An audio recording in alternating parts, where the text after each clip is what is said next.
नमस्कार।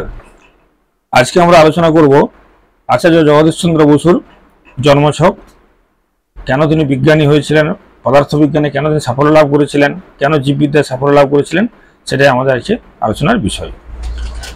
দেখুন, আচার্য জগদীশচন্দ্র বসু যার জন্ম সাল হচ্ছে 30/11/1858 সাল, বিকেল 4টা 25 জন্ম, বাংলাদেশের ময়মনসিংহ জেলায়।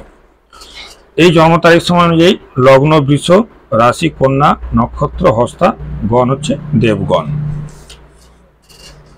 আচ্ছা, জগদীশচন্দ্র বসুর লগ্নপতি হচ্ছে কিন্তু শুক্র, বৃষ লগ্ন, অধিপতি কিন্তু শুক্র।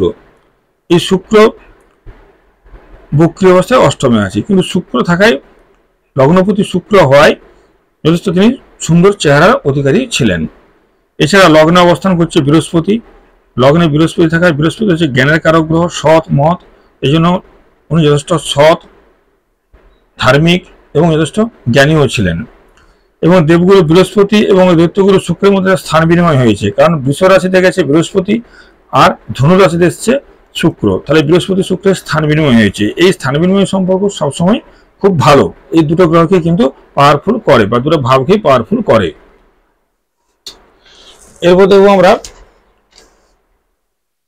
যে উনার আয়ু, উনি যথেষ্ট দীর্ঘায়ু ছিলেন। তিনি মারা যান 23/11/1937 সালে তিনি মারা যান। তিনি কেন দীর্ঘায়ু হয়েছিলেন? লগ্নপতি শুক্র অষ্টমে আছে, এবং অষ্টমে আছে কার সাথে? পঞ্চমপতি। এটা পঞ্চমপতি বুধ, এই পঞ্চমপতি বুধের সঙ্গে শুক্র বসে আছে কোথায় না? অষ্টমে।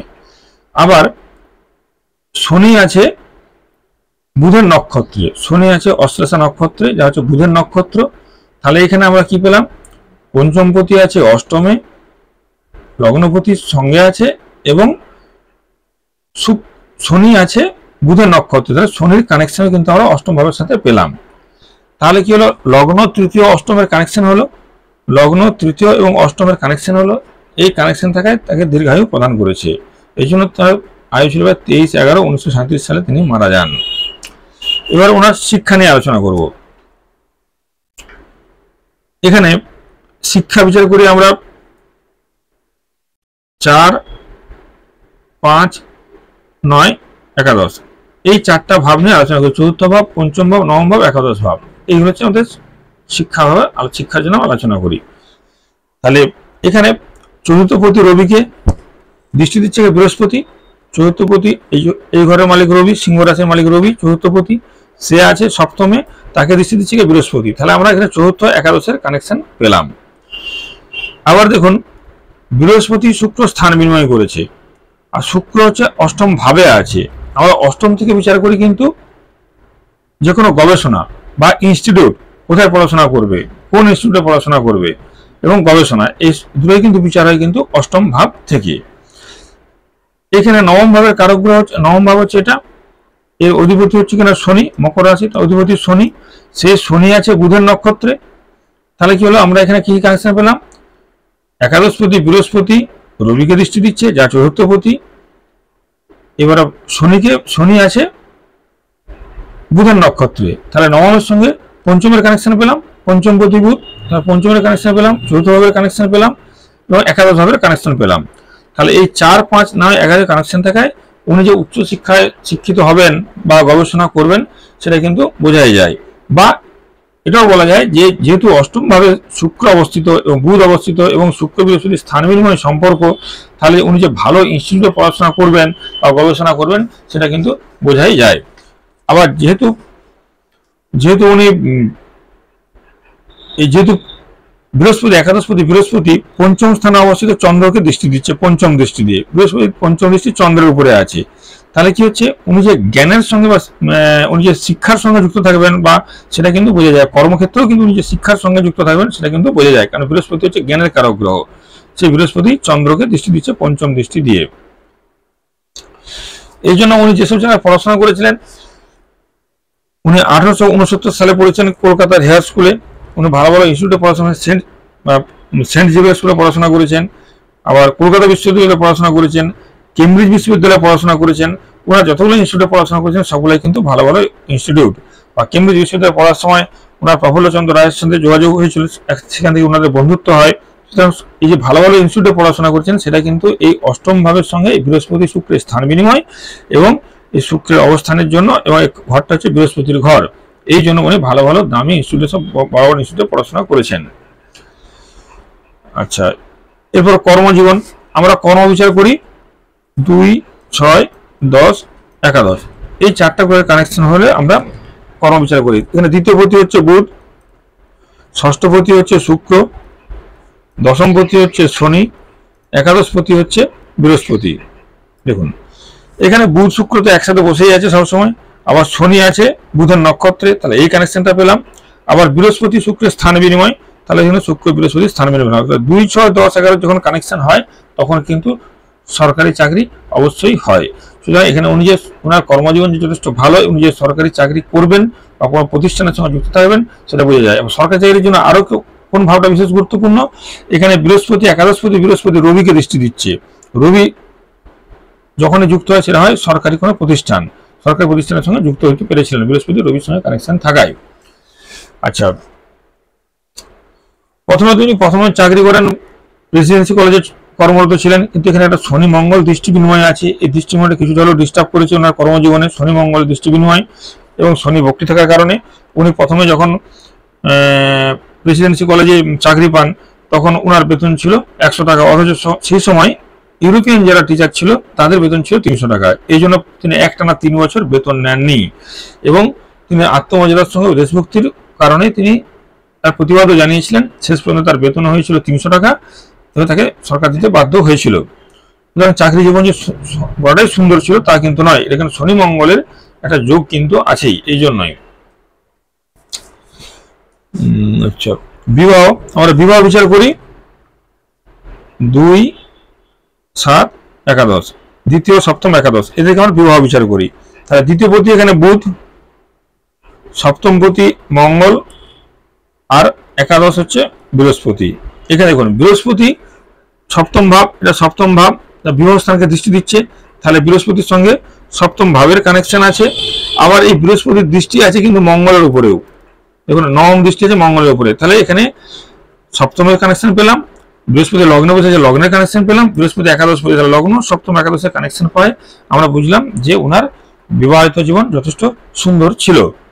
আবার এখানে অষ্টমে বুধ শুক্র যুক্ত আছে, বুধ হচ্ছে তৃতীয় পতি, আত্মীয়দের কারক গ্রহ বুধ, সে শুক্রের সঙ্গে আছে, এটাও কিন্তু শুক্র হচ্ছে যথেষ্ট সম্ভ্রান্ত পরিবারে তার ওনার যে বিবাহ হয়েছিল সেটা কিন্তু এটা ইন্ডিকেট করে।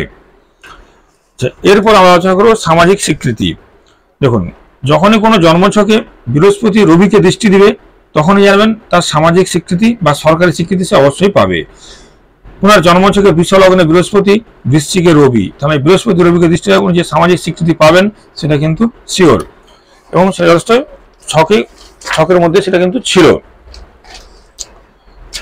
1917 সালে তিনি পেয়েছিলেন নাইটহুড উপাধি, এবং ওনার যে সমস্ত জীবনটাই যে সুন্দর ছিল তা কিন্তু নয়। এবার দেখুন উনি, আমরা জগৎচন্দ্র বসুকে জানি যে উনি বেতার তরঙ্গ আবিষ্কার করেছিলেন, কিন্তু উনি বেতার তরঙ্গ আবিষ্কার করলেও সেই তথ্যের উপর ভিত্তি করেই অন্য একজন ইউরোপিয়ান পদার্থবিজ্ঞানী কিন্তু নোবেল পেয়েছিলেন, কিন্তু উনি নোবেল পাননি। এই শনি মঙ্গল যোগে কিন্তু উনি, এই যোগটা থাকার কারণে কিন্তু তিনি ভালো পদার্থবিজ্ঞানী হয়েছিলেন, কিন্তু বেতার তরঙ্গে তিনি নোবেল পাননি। সেই সময় ওনার চলছিল কিন্তু শনির দশায় কেতুর অন্তর্দশা, দুটোই পাপগ্রহের অন্তর্দশা চলছিল, সঙ্গে প্রথম দশা ছিল শুক্র।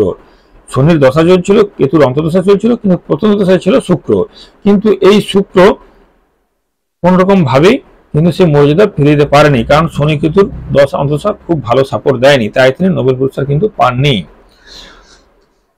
আচ্ছা, এখানে শনি মঙ্গলের দৃষ্টি বিনিময়ের জন্য আমরা ওনাকে পদার্থবিজ্ঞান হিসেবে জানি, কিন্তু আমাদের কাছে উনি সব থেকে বেশি পরিচিত, উনি আবিষ্কার করেছিলেন যে গাছেরও প্রাণ আছে, এটা প্রমাণ করার জন্যই কিন্তু উনি আমাদের কাছে বেশি বিখ্যাত হয়েছেন, সেই জন্য আমরা ওনাকে বিশেষ করে আরো চিনি। এর পিছনে প্রধান কারণ হলো কোনটা, যে তারা জীববিজ্ঞানী হওয়ার কারণ হচ্ছিল এটাই যে বৃহস্পতির যারা জাতক হয় এরা সবসময় কিন্তু জ্ঞান আহরণের চেষ্টা করে, যে কোনো দিক থেকে এরা কিন্তু শিক্ষার সঙ্গে সবসময় জড়িয়ে থাকবে। আর এই বৃহস্পতি কিন্তু শুক্রের সঙ্গে স্থান বিনিময়ে জড়িত, এই শুক্র হচ্ছে জীববিদ্যার কারক গ্রহ, তাহলে বৃহস্পতি শুক্রের স্থান বিনিময়, তাহলে শুক্র হচ্ছে জীববিদ্যার কারক গ্রহ, এই জন্য তিনি জীববিদ্যা নিয়ে আলোচনা করেছিলেন, আবার গবেষণা করেছিলেন। আবার রবি হচ্ছে প্রাণের উৎস, সেই রবিকে আবার বৃহস্পতি দেখছে। আর এখানে আমরা জন্মছকে দেখছি বেশিরভাগ ক্ষেত্রে কিন্তু বৃহস্পতির একটা বড় ভূমিকা আছে, কারণ এই বৃহস্পতি কিন্তু হচ্ছে ওনার জন্য আত্মকারক গ্রহ, অর্থাৎ বৃহস্পতির ডিগ্রি ছিল সব থেকে বেশি ওনার জন্মছকে গ্রহদের মধ্যে, এই জন্য ছিল আত্মকারক গ্রহ। সেই বৃহস্পতি কিন্তু সমস্ত ক্ষেত্রে রবিকে দৃষ্টি দেয়, রবি ছিল প্রাণের উৎস। তাহলে এখানে এই ক্ষেত্রে জীববিদ্যার সঙ্গে আলোচনা করেছেন বা গবেষণা করেছেন। আবার এইখানে বুধ হচ্ছে সবুজ রঙকে নির্দেশ করে, যা গাছের প্রাণ নেওয়ার জন্য বুধও কিন্তু শনির সঙ্গে যুক্ত আছে। তাহলে বুধ কিন্তু ইন্ডিকেট করেছিল যে সবুজ কিছু নিয়ে উনি গবেষণা করেছিলেন, গাছের যে রং সবুজ সেই সবুজ রং নিয়ে আলোচনা করেছিলেন এই বুধের কারণে। যে কোনো জন্মছকেই 8th হাউস, 9th হাউস এবং 11th হাউস এইগুলো ওনার ছয় কিন্তু যথেষ্ট পাওয়ারফুল ছিল, কারণ 8 হচ্ছে গবেষণা, 9 হচ্ছে উচ্চ শিক্ষা, আর একাদশ হচ্ছে সাফল্য। এই 8th house, 9th house, 11th house এই তিনটে ছিল আমার জন্মছকে সবসময় খুবই পাওয়ারফুল। আবার এখানে পঞ্চম কিন্তু অনেক সময় পঞ্চম থেকে আমরা গবেষণা বিচার করি, পঞ্চম ভাব যথেষ্ট পাওয়ারফুল, কারণ এই বৃহস্পতি চন্দ্রের উপর দৃষ্টি দিচ্ছে পঞ্চম ভাবের উপরে, এটাও যথেষ্ট ছিল পাওয়ারফুল। তো উনি মারা গিয়েছিলেন 1937 সালে 23শে নভেম্বর। এই 23শে নভেম্বর 1937 সালে উনি কিন্তু পরলোক গমন করেন। এই সময় যেটা চলছিল, এই সময় 78 বছর, প্রায় 78 বছর 11 মাসে উনি মারা যান। এই সময় চলছিল বুধের দশা, বুধের অন্তর্দশা এবং সঙ্গে চলছিল মঙ্গলের প্রত্যন্ত দশা। দেখুন এখানে বুধ হচ্ছে কিন্তু দ্বিতীয়পতি হিসাবে মারক, তাহলে বুধের দশা বুধ মারকপতির দশা, অন্তর্দশায় হচ্ছিল বুধ মারকপতি, তার দশা অন্তর্দশা দুটাই মারকপতি। আর আমরা জানি যে স্থির লগ্নের নবম ভাব হচ্ছে মারক, তাহলে এটা চর রাশি, এটা স্থির, তাহলে স্থির লগ্নের নবম ভাব মঙ্গল বসে আছে, তাহলে মঙ্গল ও মারক। এই বুধের দশা বুধ প্লাস মঙ্গল, এই তিনটে বুধের দশা মারক, দ্বিতীয়পতি হিসেবে মারক, এই বুধের দ্বিতীয়পতি হিসেবে মারক, আর মঙ্গল হচ্ছে স্থির লগ্নের নবম ভাব মারক। তাহলে এই তিনটে মারকপতির দশা অন্তর্দশা প্রত্যদশায় যুক্ত হয় উনি কিন্তু পরলোক গমন করেছিলেন। নমস্কার।